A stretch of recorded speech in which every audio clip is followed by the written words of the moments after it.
میں نے ہمارے ایک مخلص ہیں، انہیں وہ اپنا نیا مکان بنا رہے ہیں، 3 مکان بنا رہے ہیں ان کی فیملی.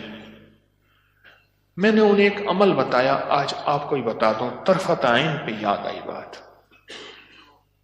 ذرا یہ عمل غور سے سنیے گا، ہر اس شخص کے لیے جو نیا مکان چاہتا ہے، نیا مکان بنا چکا ہے، نئے مکان میں رہ رہا ہے یا نیا مکان بنائے گا.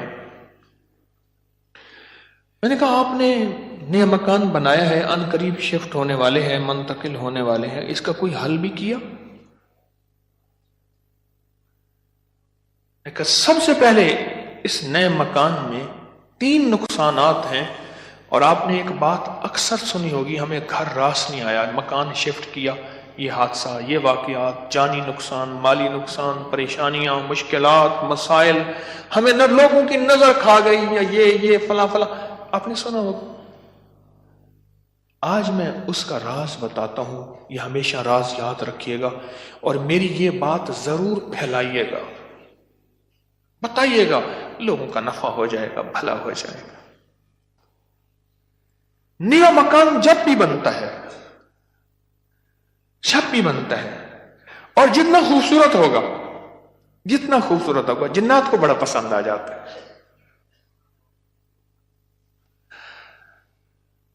اب میں ایک صاحب نے مجھے ایک بات بتائی، وہ بات میں انہی کی زبان میں سناؤں گا، آپ وہ بات کی چاشنی بھی لے لیں، پھر میں بات مختصر کر کے بتاؤں گا.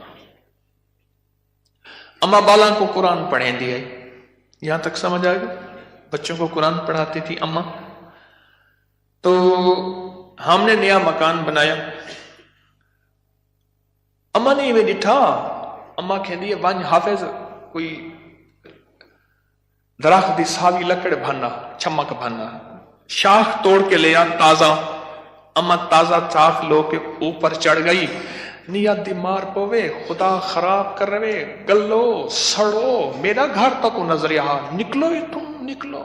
کرے اما ایسی دیواروں کو مار رہی، ایسی.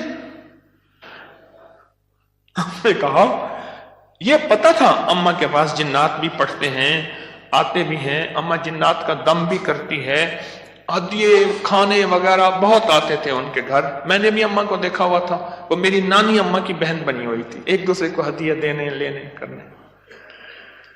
نانی اما کی طرف سے ہدیہ تھوڑے جاتے تھے، ادھر سے زیادہ جاتے تھے، کہ نانی اما کی جیب سے جاتے تھے، ادھر سے ہدیہ آتے تھے، تو اتنے ہوتے تھے کہ وہ تقسیم ہوتے تھے.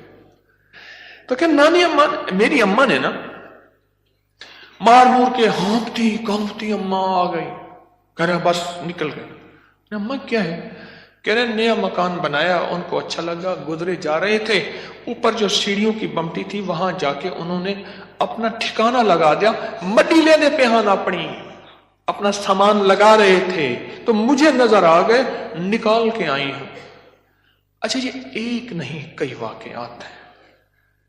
آپ کے گھر میں بہترین گھر بنا، اور آپ کے گھر میں گندی کیچڑ کے 5-10 کتے، جو گرمیوں میں نا آپ نے دیکھا ہوگا نالیوں میں کتے بیٹھے ہوتے ہیں، بڑی ساری زبان نکال کے ہانپ رہے ہوتے ہیں، گندی نالی میں پانی گزر رہا ہوتا ہے تو ان کا جسم کچھ ٹھنڈا ہوتا ہے.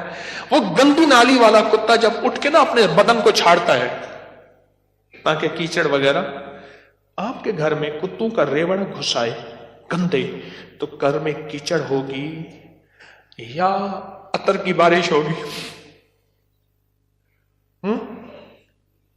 بدبو، غلاظت، نجاست، خباثت، یہی کچھ ہوگا، اور کیا ہوگا؟ جس گھر میں شیاطین آ جائیں اور شیاطین کا پورا قافلہ آ جائے اور فیملی آ جائے، جو کہ ہر بیت الخلاء میں ہوتی ہے، خبث اور خبائث، مذکر اور مؤنث، مائی اور جوان، ہر بیت الخلاء میں ہوتے ہیں. جاجو جتنا بیت الخلاء کو ٹائلیں لگا دے، لگژری بنا دے، ہمیں دھوکہ ڈال دیا اس ٹائلوں نے اور شیشے نے اور کمکموں نے. میرے کملی والے نے فرمایا ہر بیت الخلاء میں فیملی رہتی ہے. بھائی میاں بیوی ہوگی تو بچے ہی ہوں گے نا، تو میں فیملی ایسے تو نہیں کہہ رہا. خبث اور تو سب سے پہلے تو جنات، شیاطین. دوسرا جو ہوتا ہے، جو روگ لگتا ہے، دوسرا جو روگ لگتا ہے وہ خود مزدوروں اور لیبر کا روگ لگتا ہے. غور سے سنیے گا. کتابوں میں لکھا ہے اپنے دھوئیں سے اپنے پڑوسی کو تکلیف نہ دو.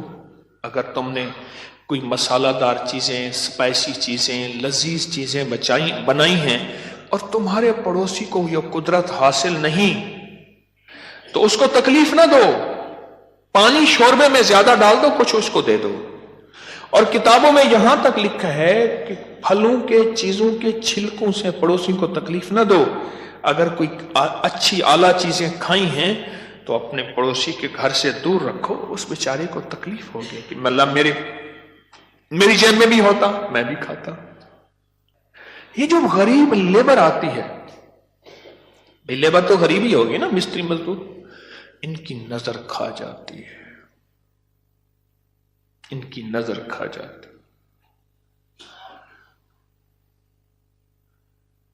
میں نے بکریاں رکھی، 8 بکریاں تو ذبح ہو گئی اور لیبر کھا گئی، 9ویں جو ہے آخر حرام ہو گئی.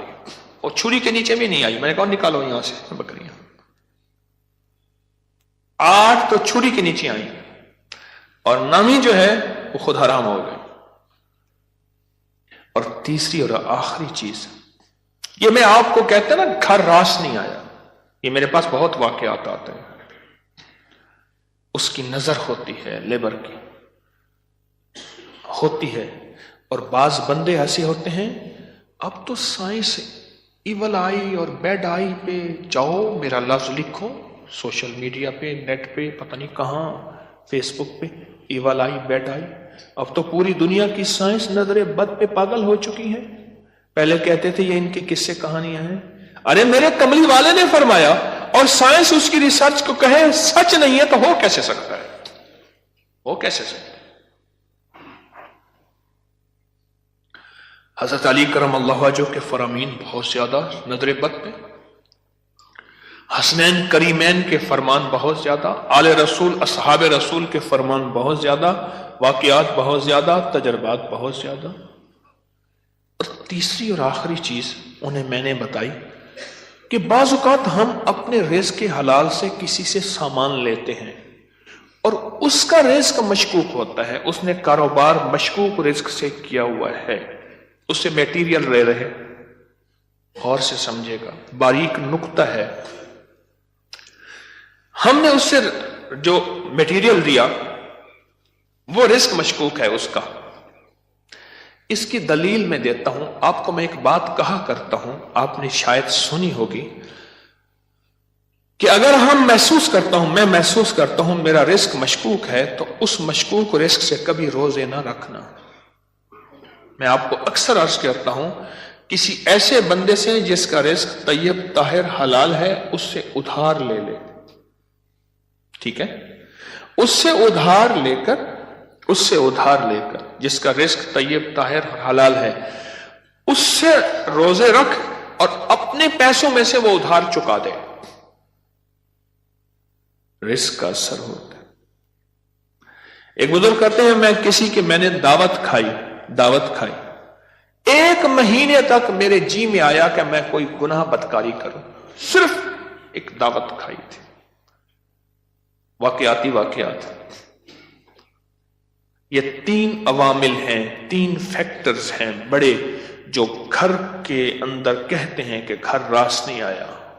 اس کا حل کرنا ہے صدقات، خیرات، اعمال، تسبیحات اور ذکر کے ذریعے. اس کا حل کرنا ہے صدقات، خیرات، اعمال، ذکر اور تسبیحات. اس کا حل کرنا ہے. اب یہ سنتے جائیے، غور سے سنیے گا، توجہ سے. نئے گھر میں جب بھی داخل ہوں، سب سے پہلے تو یہ سوچیں کہ میں گھر کس رزق سے بنا رہا. یاد رکھیے گا، مشکوک رزق، یا آپ نے ایسا موضوع چھیڑ دیا کہ اس موضوع کو مجھے کچھ بتانا پڑے گا. سب سے پہلے تو یہ ذہن نشین رکھیے گا، رزق مشکوک کبھی زندگی اور نسلوں میں چین سکون نہیں دے سکتا، کبھی نہیں دے سکتا۔ وہ کیسے ہوگا؟ اس کے میرے پاس واقعات ہی واقعات۔ میں ایک چھوٹا سا صرف واقعہ سناتا ہوں، میں نے کئی واقعے دیکھے۔